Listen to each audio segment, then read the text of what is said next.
So hey you guys, welcome back to another episode of Kalila's Boulevard.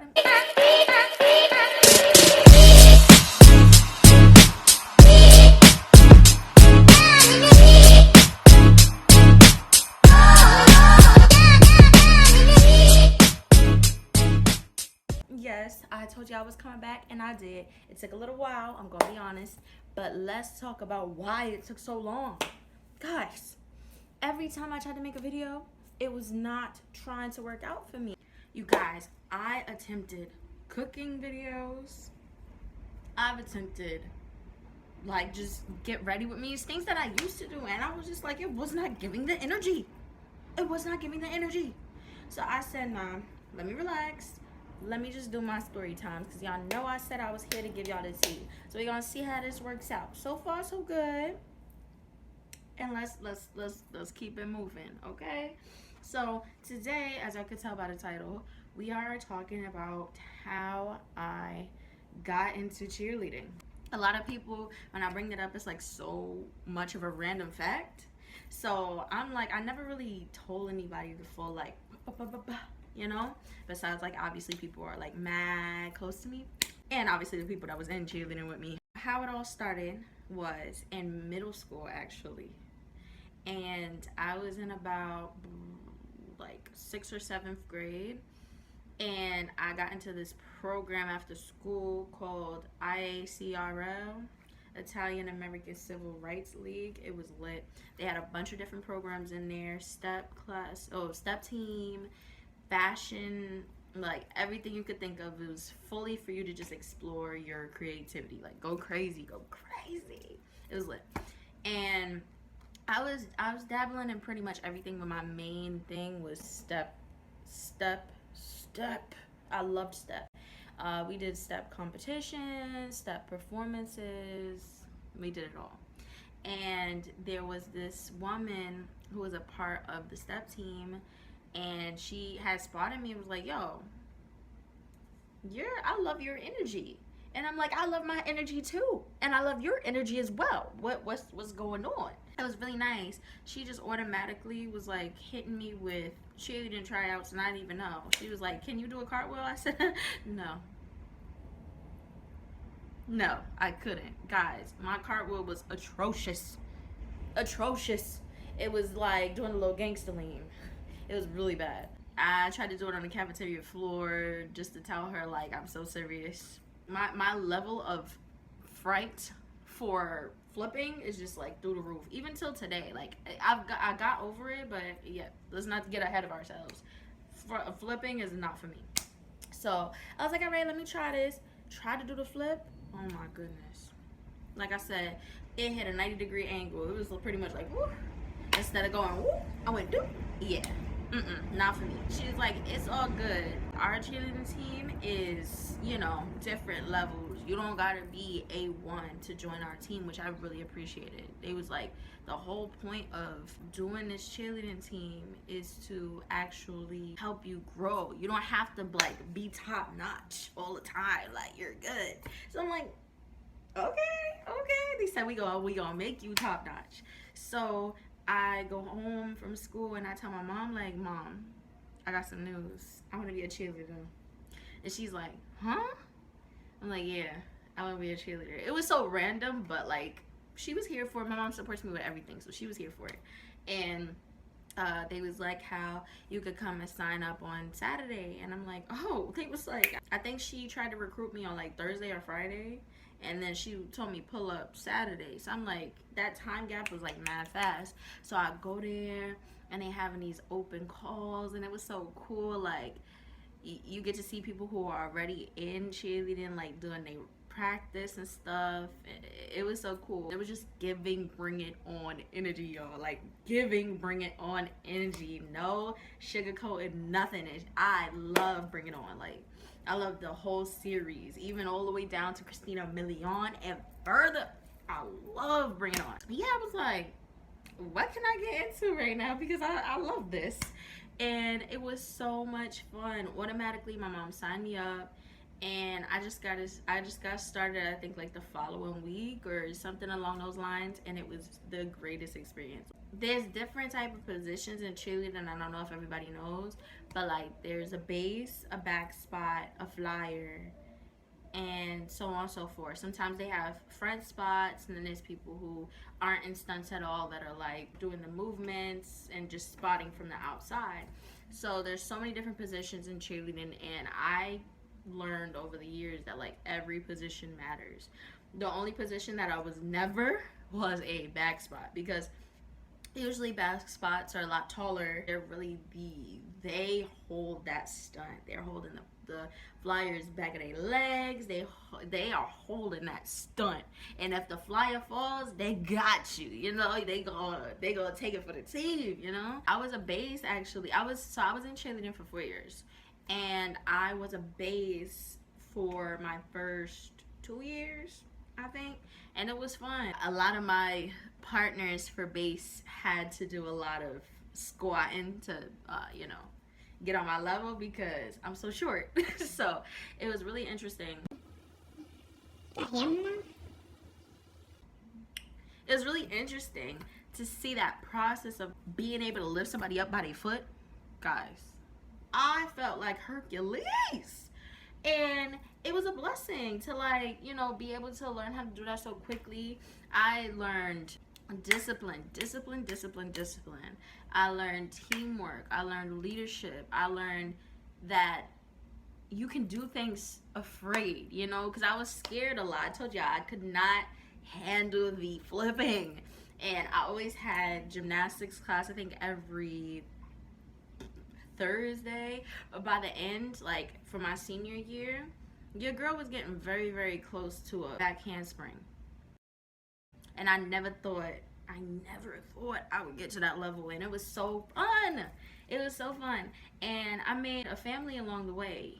And I still talk to most of them now. They're all my brother and sister, because there was only one guy on the team at the time I was there. But it was amazing. We had a lot of like summer camp fun. Summer camp was every year around oh my gosh, I forgot the gap, but summer camp was every summer, obviously.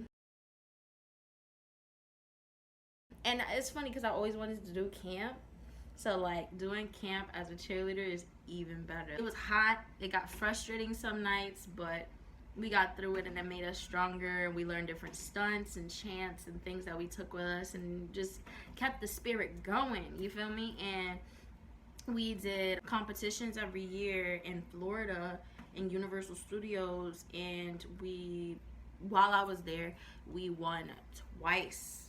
And we get jackets and trophies, and yeah. And my last 2 years, I was also a co-captain with my sis. I miss it. I miss having that spirit and being able to do my thing, you know what I mean, and just go for it. If I could have continued cheerleading, I would have. I aged out. And if I would have known that I would have enjoyed cheerleading so much, I would have started at a younger age. But, cheerleading, y'all know me. Acting has always been my thing. Yeah, guys, I remember when I first went into the room for practice, my first day, I was so overwhelmed. I'm like, oh my gosh, because I started at 13, 14. I think I was 14. And when I went inside, it was like a room full of women, beautiful, beautiful girls. I'm like, oh my gosh, they all look great. They look like they're ready. Most of them were really toned, and they've been doing this for years. And I'm like, I was getting overwhelmed. But as soon as I came in, most people welcomed me with open arms. They were just asking me my name, being very friendly, and that was really nice, to have that, to know the history of cheerleaders, whether it's stereotypical or not. There are some people who could be stuck up and mean, but to have that family and those really nice people who just are automatically you've been a part of this team. There was years where I would go, I think it was year 3, and people would be talking about stuff from a year or 2 before I started, and be like, oh, you was there? I'm like, no. But they swore up and down, even the coaches. And like I said, I wish I started earlier, but it is what it is. And so, yeah, I remember my first time flying. First, it started with there's like stunts you could do on the knee where you could stand on the knee, and there's also one person stunts called one man's. I actually lifted my friend doing a one man. I don't have any evidence of that, but if you ask anybody, any of my coaches, any of my old teammates, they will tell you I had the girl hit on my chest with my bare hands. I felt like, yeah, I felt strong. I needed a good spotter though, because she tall. If she fall, oh my god, you know what I mean? That was my biggest fear. I never wanted to drop nobody. So I really just wanted to take this time to say that I miss my sisters and my brother, and that we should have like a little cheerleading reunion or something. It'd be really cute. Oh my gosh, I remember we started a lot of trends too. We did the mannequin challenge. Not started trends. Whoa, let's not jump the gun. But we did a lot of trends too. We did the mannequin challenge. We did a couple of Musical.lys when Musical.ly was popping. And yeah, we was just very outspoken and fun, and I feel like they really helped me sprout my personality to be what it became, you know? Like, all the friends I made along the way, they helped me with that a lot, you know? And our age gaps weren't that big. There was 3 different divisions, and I was in the highest division because I started at an older age, so I started in Division 18. So that's basically meaning that once you turn 18, you phase out. Cheerleading, what a time. But honestly, I wouldn't trade that experience for the world. I wanted to be a volleyball player. I even tried out for my cheerleading team in school, and I got in, but to do both, like to pay for both summer camps, to pay for both uniforms, to be able to have time for both teams, it was easier said than done. So I figured, let me just pick one, and I obviously wanted to go with the one that was like, I travel, you know, I get to do something outside of school. And like I told y'all, I'm gonna be doing a lot more story times. I feel like it's more subtle. I got a lot of great feedback from my last video. I appreciate y'all for watching. Thank y'all for tuning in, because my video is at 97 views, y'all. 97 views. I appreciate that. And I got so much great interaction from you guys. I love the comments. I love the sharing. I love it all. Y'all mean the world to me. And like I told y'all, I'm here to tell y'all my business. I heard like most people was like, oh, it feels like I'm on FaceTime with you. We having a conversation. So thank y'all for watching another episode of Kalila's Boulevard. Yes, this video was a little shorter than usual, but my story times are gonna be decent. You know, I don't want to make them too long where y'all are like, all right, this girl's chatting. But of course, I want to give y'all all the tea, all the info. And if y'all have more questions about the stories that I give, y'all know what to do. Like, comment, share, subscribe, all that good stuff, so that I can be able to extend. You know, just because I do one video don't mean I can't bounce off it in the next video too. So with that being said, I love you guys. Comment what y'all want to hear about.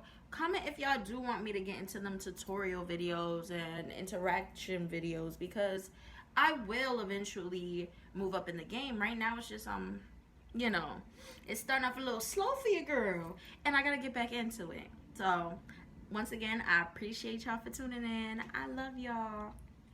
And y'all already know I'm gonna leave y'all with a little slideshow and a calm outro. And make sure to like, comment, and subscribe. Like, comment, and subscribe. Like, comment, and subscribe. Oh, guys, my birthday is 15 days away. 15 days away. It's June 1st. Hey, it's June 1st. Hey, I will make sure to check back in with y'all and tell y'all how my birthday's going this year, because I know it's gonna be a treat. Last year was a treat, the year before that was a treat, and I made a mistake not vlogging. So this year I'm gonna vlog. I'll see y'all next time. Bye.